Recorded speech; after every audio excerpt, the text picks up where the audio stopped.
Radio Católica. Radio Católica. Unidos por Cristo y María. Unidos por Cristo y María.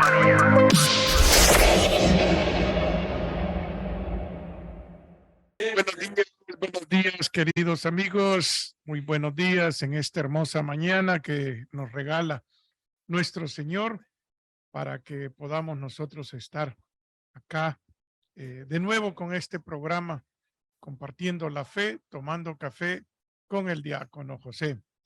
Vamos a esperar, creo que no estamos en vivo todavía en Facebook.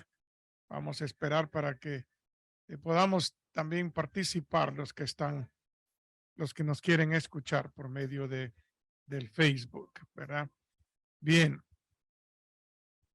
Si ya estamos, bien, bueno, vamos entonces a comenzar. A ver, ¿estás seguro? Porque dice ahí, go live.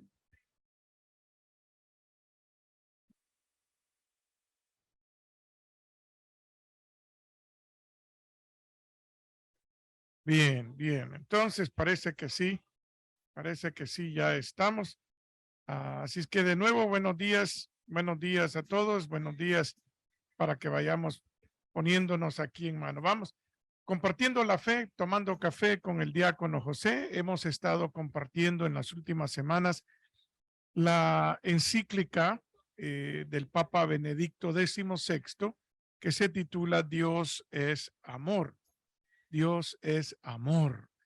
Y hemos estado viendo cómo el Papa nos ha ido llevando por la explicación de los diferentes tipos de amor. Nos empezó a hablar, él nos va a hablar en toda la encíclica de 3 diferentes maneras de amor. La primera que él ha cubierto hasta hoy es el eros, luego el agape y el filo. Entonces son las 3 diferentes maneras que él nos va a estar llevando. Y la semana pasada terminábamos con una frase muy interesante que decía: una Eucaristía que no comporte un ejercicio práctico del amor es fragmentaria en sí misma. Es decir, que la Eucaristía nos debe de unir no solamente con nuestro Señor Jesucristo, pero nos debe de unir con todo el cuerpo de Cristo, con toda la demás gente, para que nosotros podamos hacer el bien, para que podamos llegar siempre a las demás personas, ¿verdad? Así es que vamos a continuar con esta lectura de la carta encíclica Dios es amor del Papa Benedicto XVI.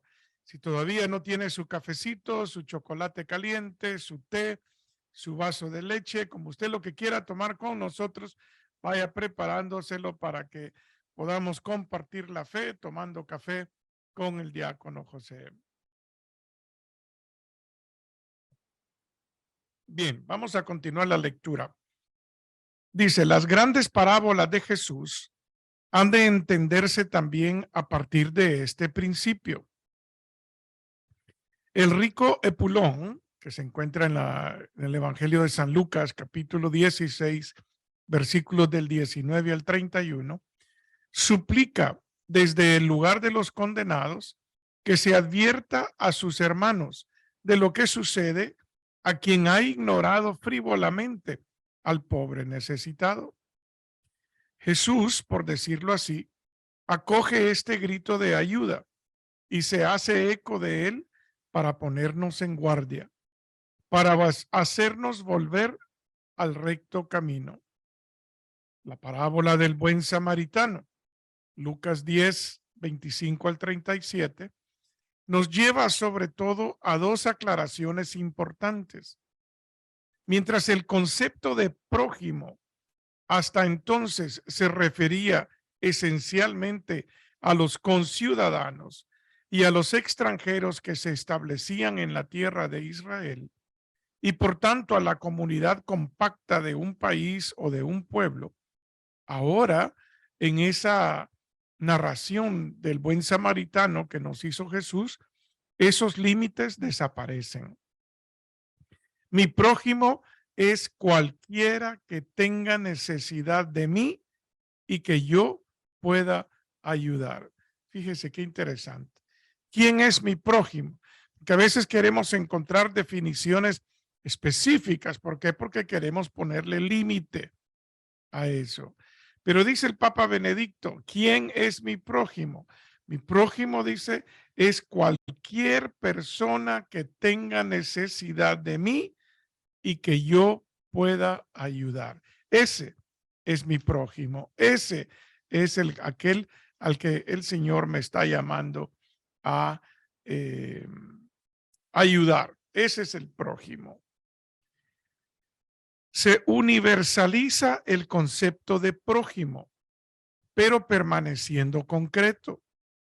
Aunque se extienda a todos los hombres, el amor al prójimo no se reduce a una actitud genérica y abstracta, poco exigente en sí misma, sino que requiere mi compromiso práctico aquí y ahora. Aquí y ahora. Es el compromiso que se requiere. La iglesia tiene siempre el deber de interpretar cada vez esta relación entre lejanía y proximidad con vistas a la vida práctica de sus miembros. En fin, se ha de recordar de modo particular la gran parábola del juicio final, Mateo 25, del 31 al 46, en el cual el amor se convierte en el criterio para la decisión definitiva sobre la valoración positiva o negativa de una vida humana. Jesús se identifica con los pobres, los hambrientos y sedientos, los forasteros, los desnudos, enfermos o encarcelados. Cada vez que lo hicisteis con uno de estos mis humildes hermanos, conmigo lo hicisteis, dice Jesús. Amor a Dios y amor al prójimo se funden entre sí en el más humilde, se funden entre sí. En el más humilde encontramos a Jesús mismo y en Jesús encontramos a Dios. Interesante que estemos haciendo esta lectura en estos días, porque el domingo pasado, el Evangelio, cuando Jesús les dice, ustedes son sal de la tierra y luz del mundo,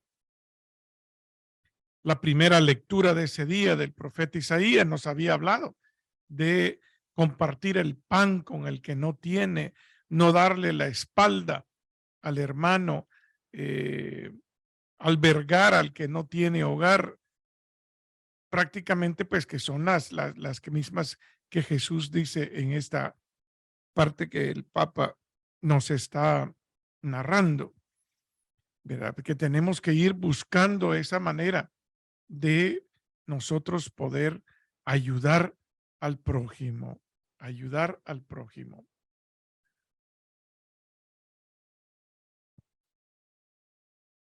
Amor a Dios y amor al prójimo.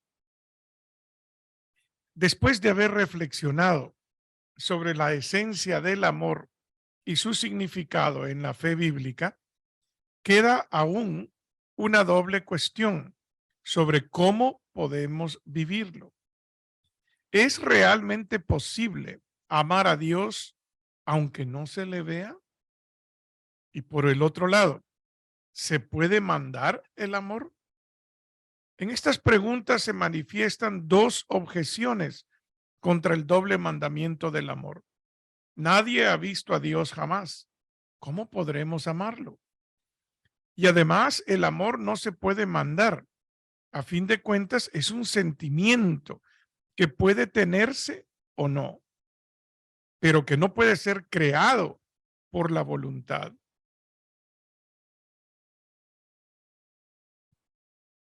La escritura la escritura parece respaldar la primera objeción cuando afirma, si alguno dice amo a Dios y aborrece a su hermano, es un mentiroso. Pues quien no ama a su hermano a quien ve, no puede amar a Dios a quien no ve. Eso está en la primera carta de San Juan, capítulo 4, versículo 20. Pero este texto, en modo alguno, excluye el amor a Dios como si fuera un imposible. Por el contrario, en todo el contexto de la primera carta de Juan, apenas citada, el amor de Dios, el amor a Dios es exigido explícitamente. Lo que se subraya es la inseparable relación entre amor a Dios y amor al prójimo. Ambos están tan estrechamente entrelazados que la afirmación de amar a Dios es en realidad una mentira si el hombre se cierra al prójimo o incluso lo odia. El versículo de Juan se ha de interpretar más bien en el sentido de que el amor del prójimo es un camino para encontrar también a Dios y que cerrar los ojos ante el prójimo nos convierte también en ciegos ante Dios. Fíjese, veamos un poquito. ¿Cómo puedo yo decir que amo a Dios y no amar a mis hermanos? ¿Cómo puedo yo decir que amo a Dios o que hay un ser humano, alguien que me caiga mal y que le tengo odio, le tengo rencor y después decir que amo a Dios? Los dos tienen que ir mano a mano. El amor a Dios y el amor a mis hermanos van mano a mano. No puede haber uno sin el otro. No puede. Fíjese que al contrario, por el amor a los hermanos podemos llegar a amar a Dios. Pero es necesario amar a los hermanos para poder amar a Dios, para que sea verdadero el amor que podamos sentir para Dios. Entonces, por eso es importante que podamos nosotros reflexionar sobre nuestra relación con todas las personas, con nuestra relación con los demás. En efecto, dice, nadie ha visto a Dios tal como es en sí mismo. Y sin embargo, Dios no es del todo invisible para nosotros. No ha quedado fuera de nuestro alcance. Dios nos ha amado primero, dice la citada carta de Juan. Dios nos amó primero. Y este amor de Dios ha aparecido entre nosotros. Se ha hecho visible, pues. Dios envió al mundo a su Hijo único para que vivamos por medio de él. Dios se ha hecho visible en Jesús. Se ha hecho visible. En Jesús podemos ver al Padre. Es decir, Dios se hizo hombre y los que estuvieron en esa época alrededor de él lo vieron físicamente y decía que el que me ve a mí ve al Padre. Entonces ahí estaba Dios presente. Y luego hoy a nosotros, Jesús es el que nos ha dicho que lo que hagamos por el más pequeño de nuestros hermanos, lo hacemos con Él, lo hacemos con Él, ¿verdad? Para que de esa manera nosotros podamos también tener presente a Jesucristo en los más necesitados.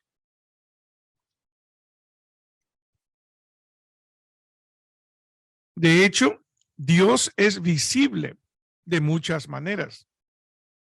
En la historia de amor que nos narra la Biblia, Él sale a nuestro encuentro, trata de atraernos, llegando hasta la última cena, hasta el corazón traspasado en la cruz, hasta las apariciones del resucitado y las grandes obras mediante las que Él, por la acción de los apóstoles, ha guiado el caminar de la iglesia naciente.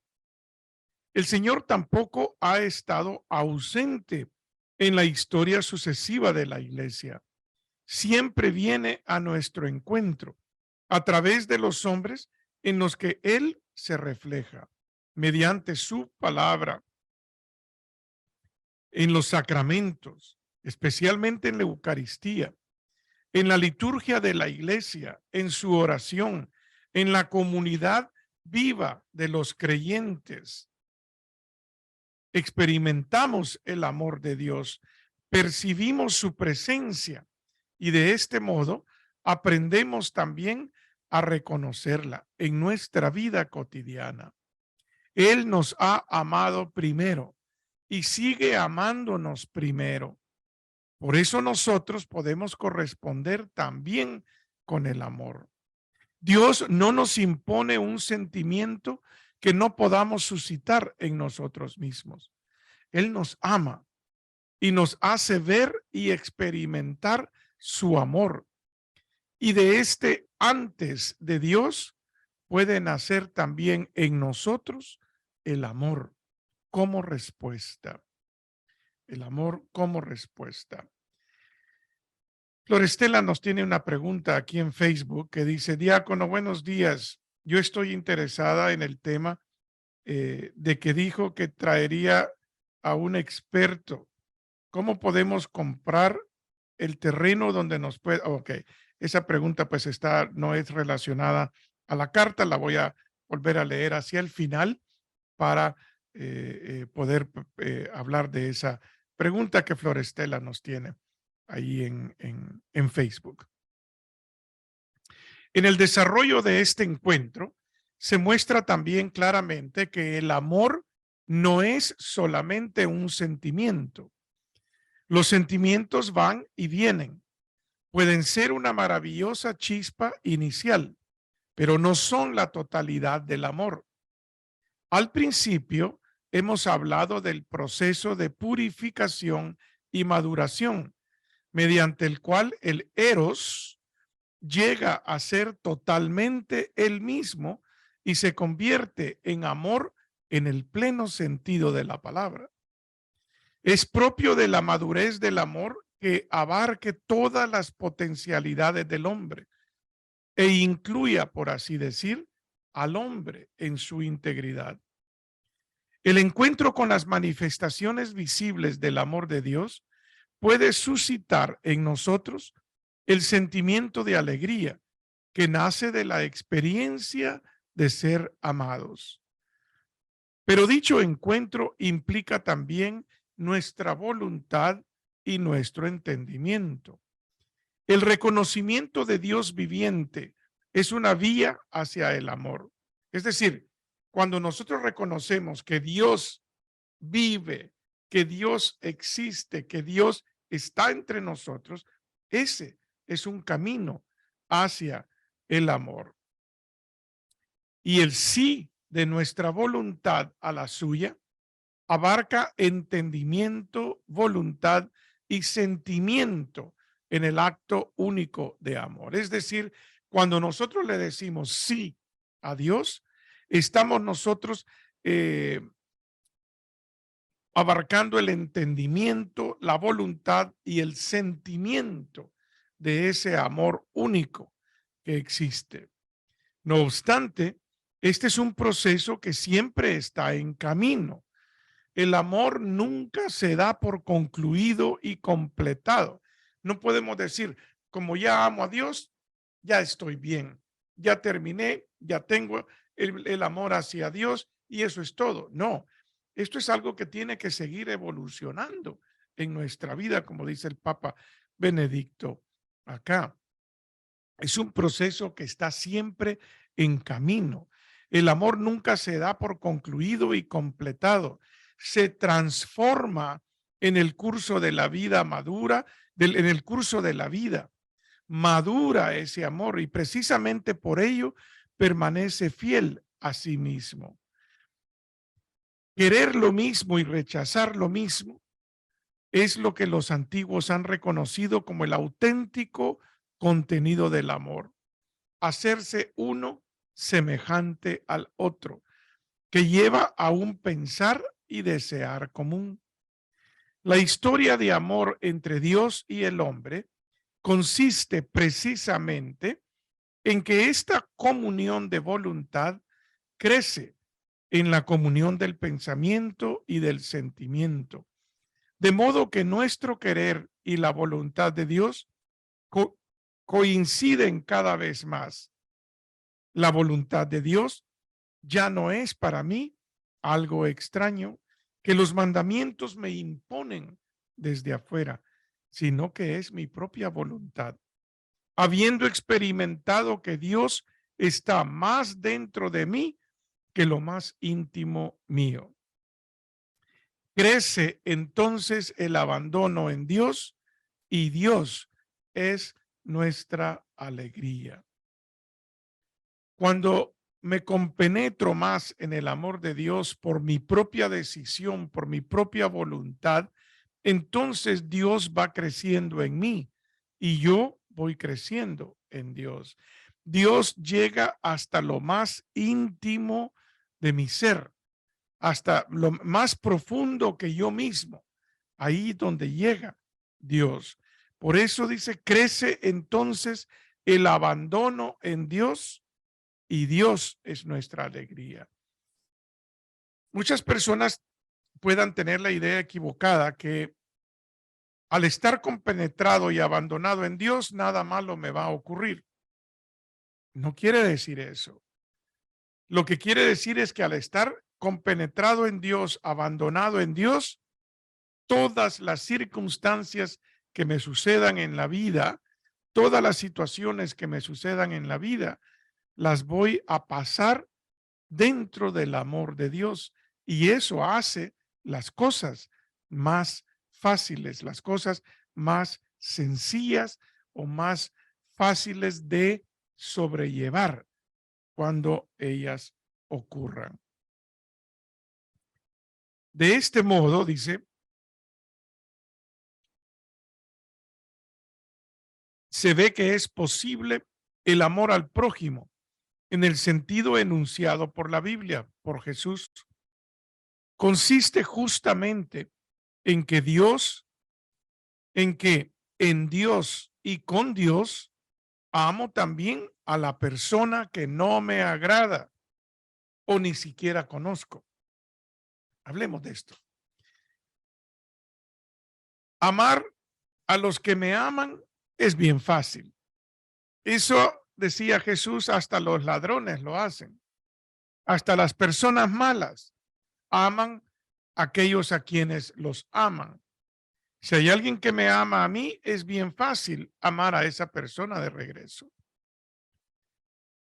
Amar a los que no conocemos tal vez sea un poco confuso. ¿Cómo puedo amar a alguien que no conozco?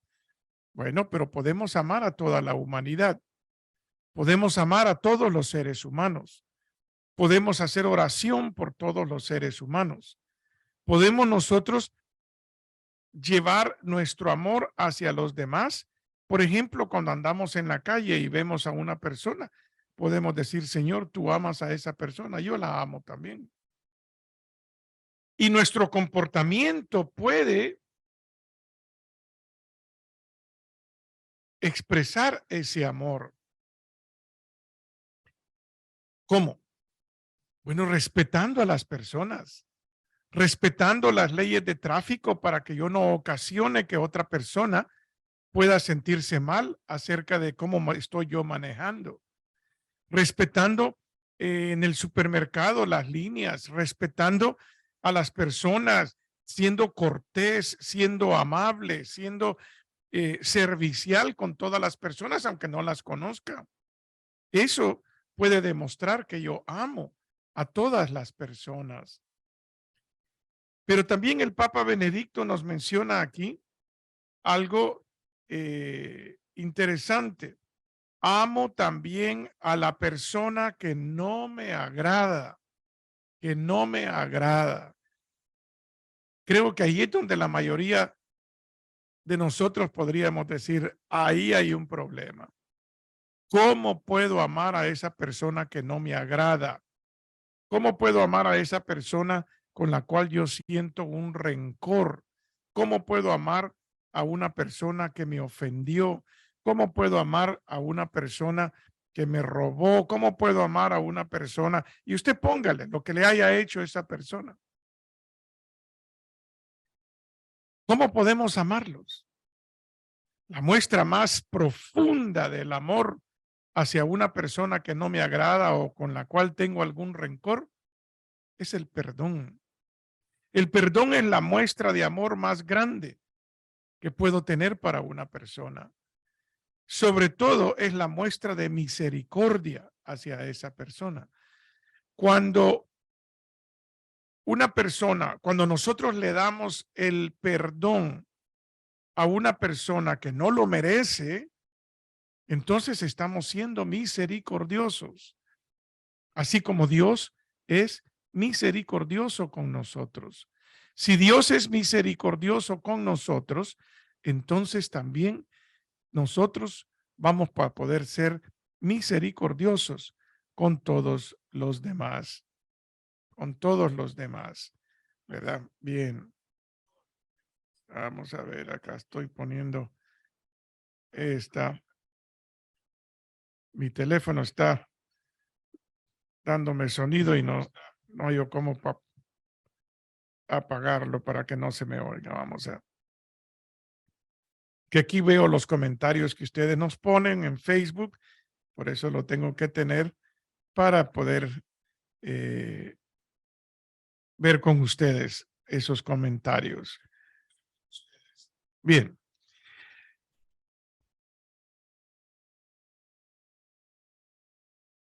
Amo también a la persona que no me agrada o ni siquiera conozco, dice el Papa Benedicto. Esto solo puede llevarse a cabo a partir del encuentro íntimo con Dios.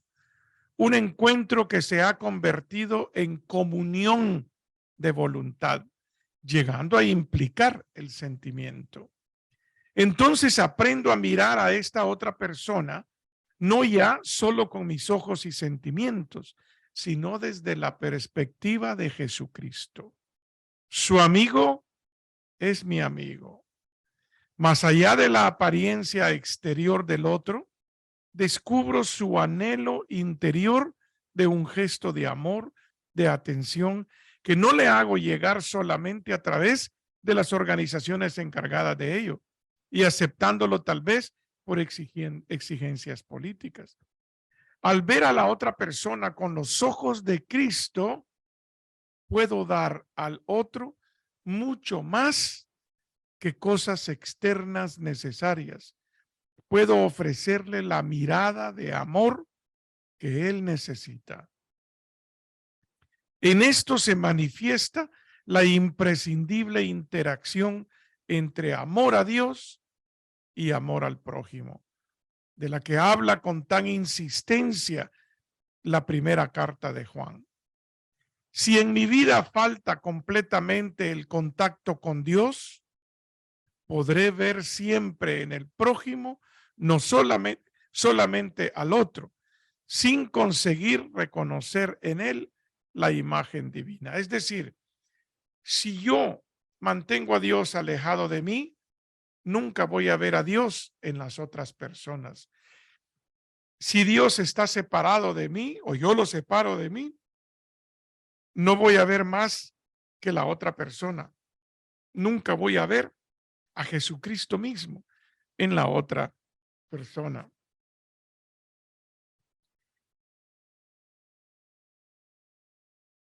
Por el contrario, si en mi vida omito del todo la atención al otro, queriendo ser solo piadoso y cumplir con mis deberes religiosos, ahí también se marchita la relación con Dios. Lo que nos dice aquí el Papa, y lo va a seguir hablando, es de que si yo solo me dedico a Dios ignorando a mis hermanos, mi relación con Dios se marchita. Será únicamente una relación correcta, manifestarle, pero una relación correcta, pero sin amor. Solo mi disponibilidad para ayudar al prójimo, para manifestarle amor, me hace sensible también ante Dios. Solo el servicio al prójimo abre mis ojos a lo que Dios hace por mí y a lo mucho que Él me ama. Palabras tan profundas que nos regala el Papa Benedicto XVI. En la medida en que yo ame a los demás, ahí también estoy demostrando mi amor por Dios. Los santos, pensemos por ejemplo, dice el Papa, en la ahora ya santa, en la época que él escribió esta carta, ella era beata, ahora ya es santa. En la Santa Teresa de Calcuta, han adquirido su capacidad, los santos, como ella, han adquirido su capacidad de amar al prójimo de manera siempre renovada gracias a su encuentro con el Señor Eucarístico y viceversa. Este encuentro ha adquirido realismo y profundidad precisamente en su servicio a los demás. A través del amor a los demás, los santos han encontrado el amor en la Eucaristía. Y por el amor en la Eucaristía pueden amar más a sus hermanos. ¿Ven cómo es un círculo? Es un círculo. Amo a mis hermanos para encontrarme con el amor de la Eucaristía. Y al amar la Eucaristía me hace amar más a mis hermanos. Amor a Dios y amor al prójimo son inseparables, dice el Papa. Son un único mandamiento, pero ambos viven del amor que viene de Dios, que nos ha amado primero.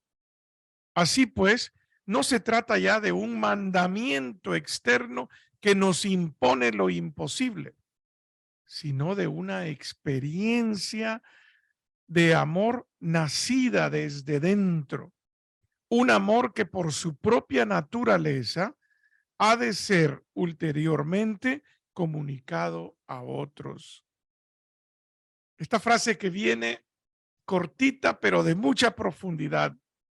El amor crece a través del amor. El amor crece a través del amor. El amor es divino porque proviene de Dios y a Dios nos une. Y mediante este proceso unificador nos transforma en un nosotros que supera nuestras divisiones y nos convierte en una sola cosa, hasta que al final Dios sea todo para todos, como dice la primera carta de los Corintios 15:28. Fíjese, con esta frase tan hermosa,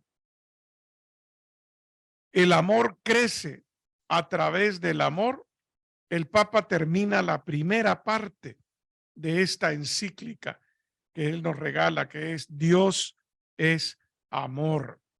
Esta primera parte, vamos a retroceder para ver cómo se llamaba. La primera parte se llamaba la unidad del amor en la creación y en la historia de la salvación.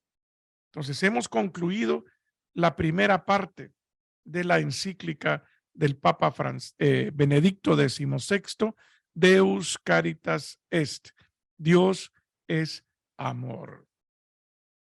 Bien, vamos a tomarnos un momento para responder preguntas.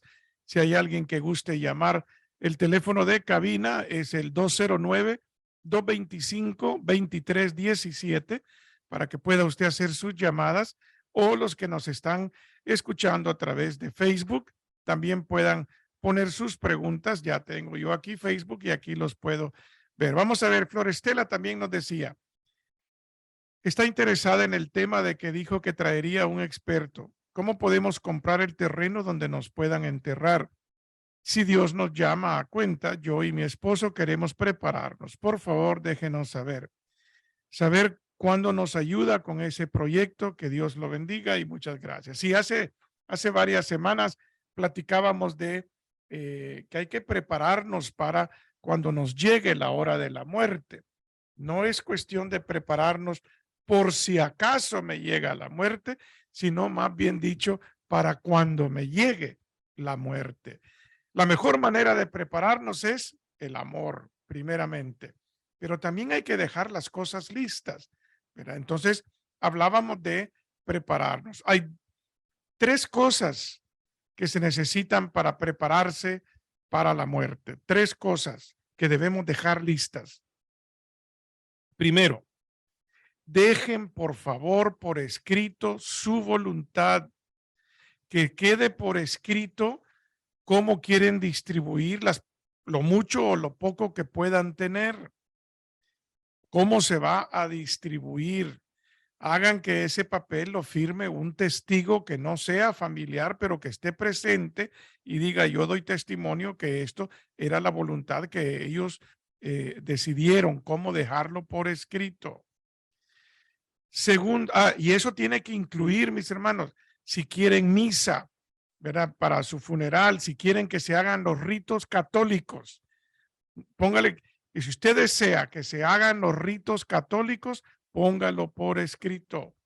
Fíjese que me ha tocado que personas que vienen a misa todos los días, que son de misa dominical, que son muy devotos, cuando fallecen, los hijos ni misa le hacen porque como no dejaron por escrito, no, ¿para qué no? Y los hijos ya no vienen a la iglesia. Dice entonces, ¿para qué? ¿Por qué? Porque no lo dejaron por escrito. Hay que dejar las cosas por escrito. Entonces, eso es uno. Segundo, lo que se refiere a los servicios funerales, hay que arreglarlos con una casa funeraria. La casa funeraria ofrece diferentes paquetes, por decir así.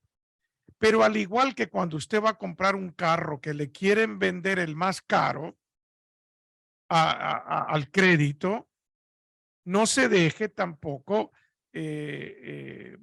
llevar por lo que le están diciendo. No necesitamos un ataúd de $20,000 para que me entierren. Yo le dije cuando arreglé todos mis papeles para la funeraria, le dije, mire, si es posible, entiérreme en una caja de cartón. Yo no tengo ningún problema en que me entierren en una caja de cartón, pero no me vayan a dar un ataúd caro. Entonces, de hecho, agarré el más barato de los ataúdes. Si yo ya voy a estar muerto, ¿para qué quiero lujo? ¿Para qué quiero seda? ¿Para qué quiero almohadas? ¿Para qué quiero adornos? ¿Y para qué quiero una madera tan fina? ¿Para qué si yo ya estoy muerto? Exacto. Si van a gastar en todo eso, mejor gástenselo ahorita. Disfruten ese dinero ahorita. Porque ¿para qué? ¿Para qué? Entonces, pero hay que arreglarlo con la funeraria, ¿verdad? Con una funeraria. Y luego, lo otro que hay que arreglar es el cementerio. El cementerio hay que arreglarlo. Mi primera recomendación para los que vivimos aquí cerca en el área de Modesto y en el área del condado de Stanislaus, digamos, mi primera recomendación es que busquen el cementerio católico. Tenemos 2, uno que ya está lleno, creo yo que ya no tienen espacio, que es el cementerio San Estanislao, que está en la avenida Scenic, en la Scenic Avenue. Y el cementerio nuevo, que todavía tiene muchísimo espacio, que es el cementerio del Buen Pastor, que está localizado en la calle Dakota. En la calle Dakota, digamos, al otro lado del freeway, de donde está el mall aquí en Modesto. Es un cementerio muy hermoso, muy bonito, y ahí puede usted ir a ver cuáles son los espacios disponibles y lo que tengan, usted lo puede poner, ahí le dan cuotas para pagarlo. Pero esa es otra manera de prepararse.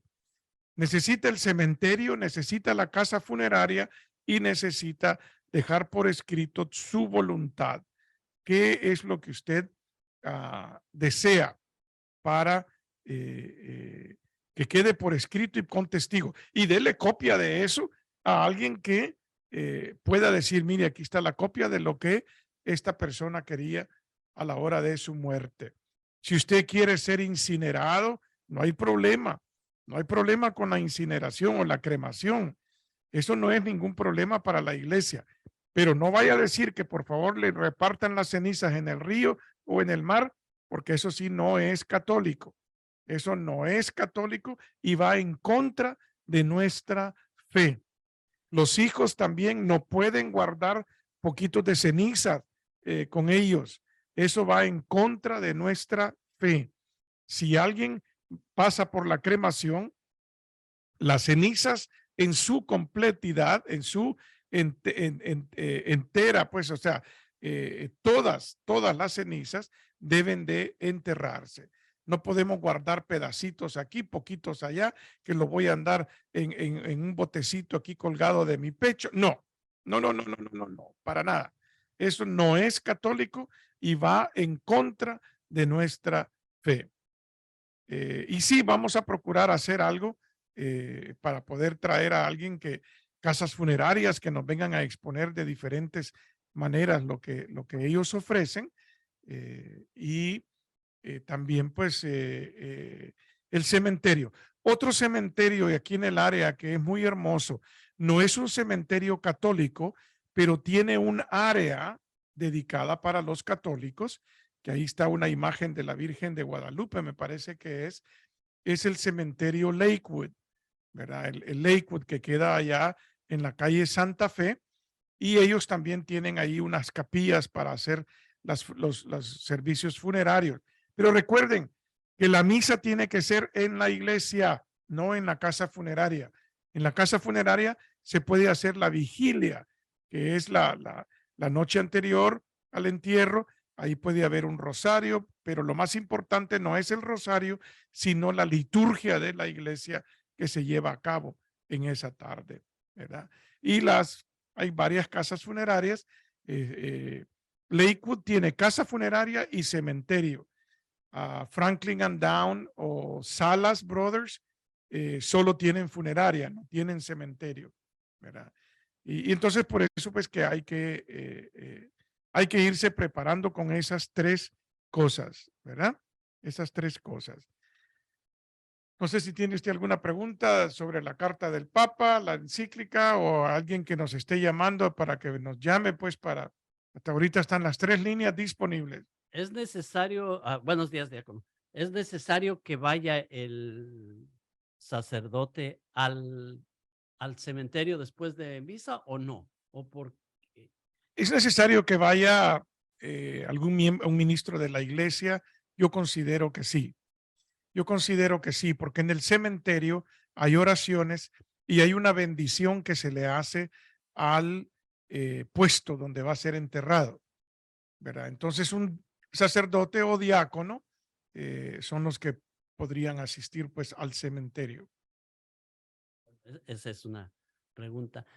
Habla mucho del amor y estoy hablando mucho del amor. Ahora la anulación del matrimonio es más, no más fácil, sino más, ¿cómo se dirá? Se conoce un poco mejor. Se conoce mejor. Se conoce un poco mejor la anulación de los matrimonios. La anulación del matrimonio no es lo mismo que un divorcio. Ajá. El divorcio no existe en la Iglesia Católica, ¿verdad? No existe ni jamás va a existir. Entonces, el divorcio termina un contrato civil. ¿Por qué me refiero a esto? Es feo decirlo, pero es una realidad. Un matrimonio civil es un contrato civil, un contrato entre un hombre y una mujer por medio del cual se establece la unión de matrimonio civil. El divorcio se enfoca en por qué terminó esa relación.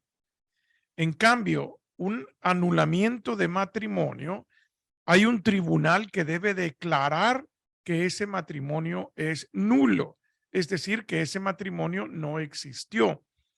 La anulación no se enfoca en por qué terminó la relación, sino en cómo comenzó la relación. Aquí en la parroquia de Estanislao, donde está usted, diácono, ¿quién se encarga de la anulación o de aconsejar a las parejas antes de tomar esa decisión? Tenemos un ministerio que es para asistir a personas que quieren averiguar más del proceso.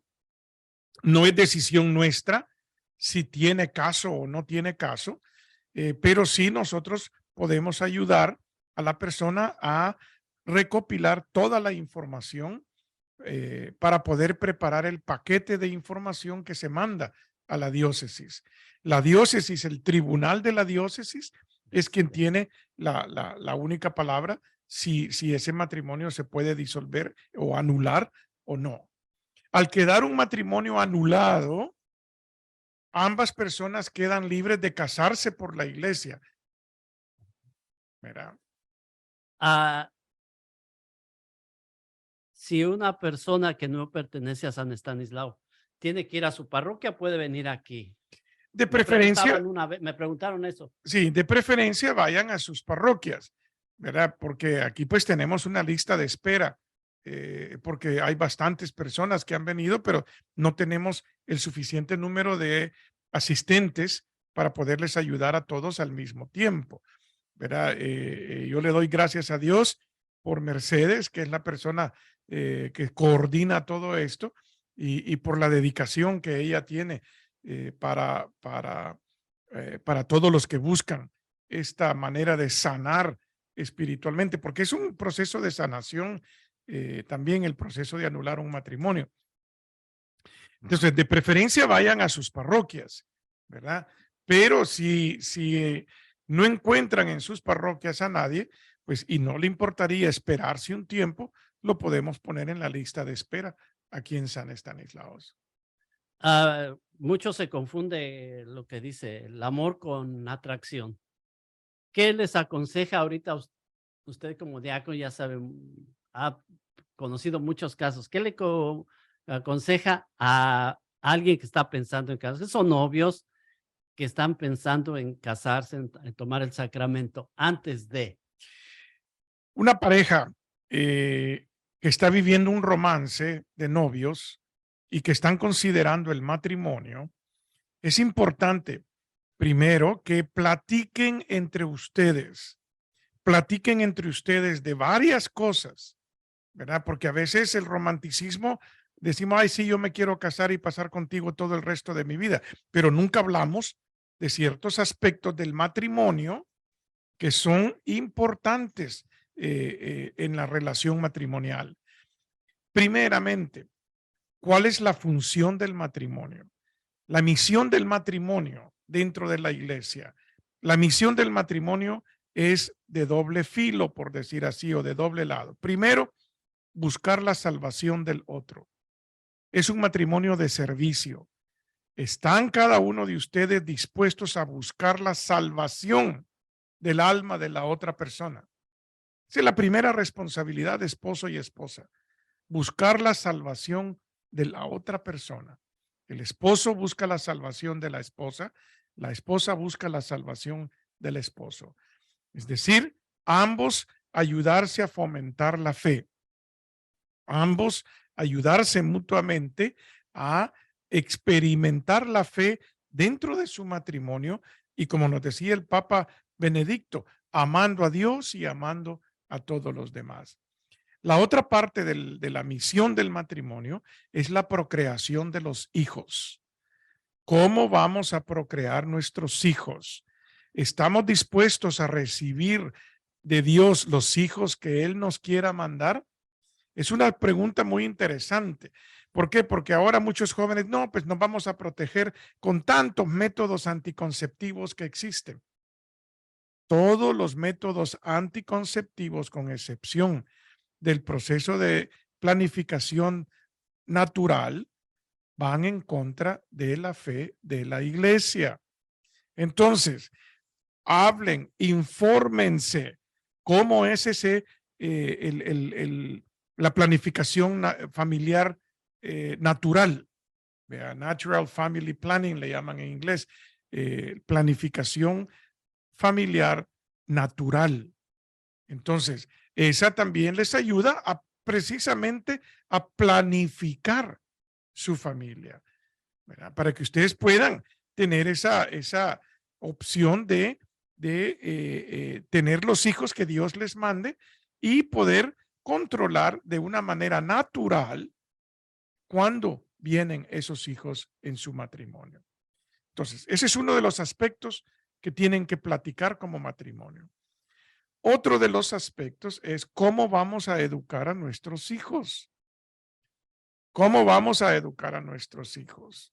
Otro aspecto donde te tienen que platicar, porque desafortunadamente se convierte en obstáculo para muchos matrimonios es la parte financiera.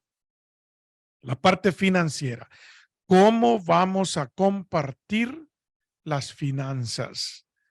¿Verdad? Eso debe de arreglarse o obtener un mutuo acuerdo antes del matrimonio, porque de lo contrario, las finanzas pueden ocasionar tantas fricciones que los pueden llevar al fracaso matrimonial. Y una cosa muy importante, fomenten la comunicación mutua. La causa número uno de los divorcios en Estados Unidos es la falta de comunicación. No es la infidelidad, no es las finanzas, es la falta de comunicación. Tengan una manera de cómo resolver conflictos, de cómo comunicarse. ¿Qué te pasa, mi amor? Nada. Entonces, esa no es una manera de comunicarse.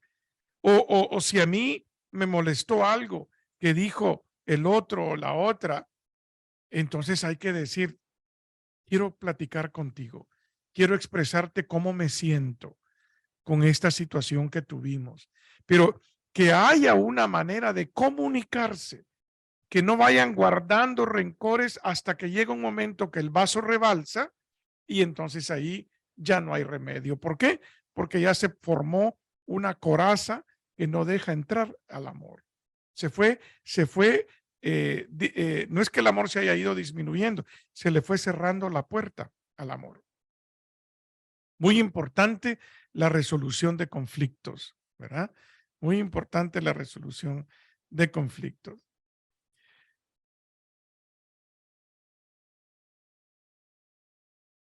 A ver, dice Florestela también, diácono, la vez pasada nos enseñó la frase, el más rico no es el que más tiene, sino el que menos necesita.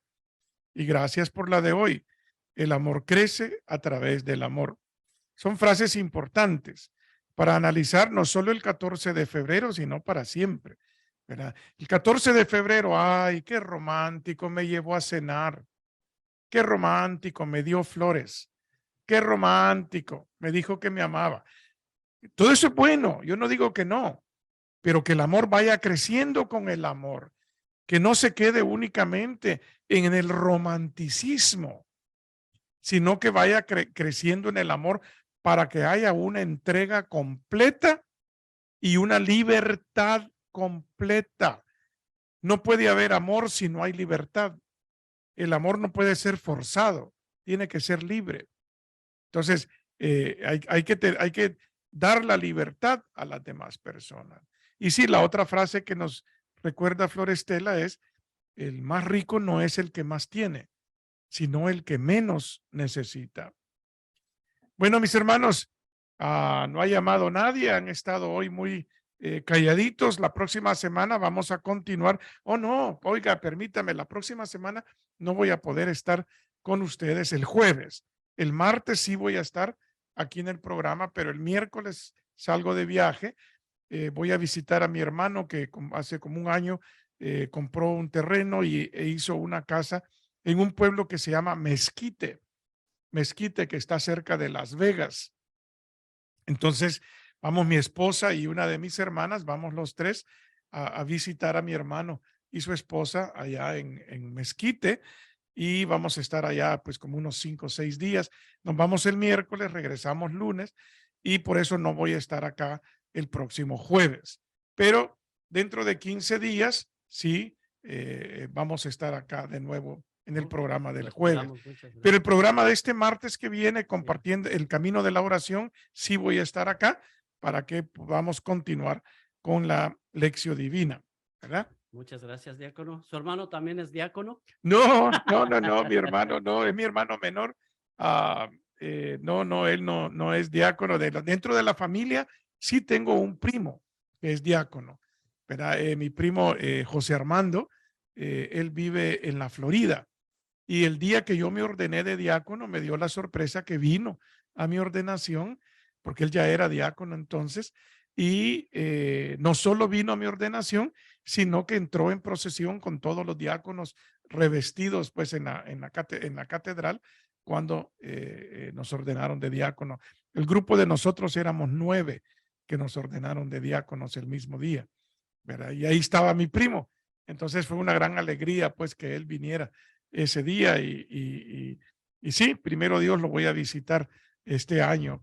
Él vino el año pasado a visitarnos de nuevo y espero yo que el próximo año, este año, vayamos a visitarlo también. Bueno, mis queridos Muchas hermanos, gracias, diácono, que el Señor esté con con ustedes. su espíritu. La bendición de Dios Todopoderoso, Padre, Hijo y Espíritu Santo, esté con todos ustedes. Pueden Amén. quedarse en paz. Amén. Demos gracias a Amén. Dios. Radio Católica. Radio Católica. Unidos por Cristo y María. Unidos por Cristo y María.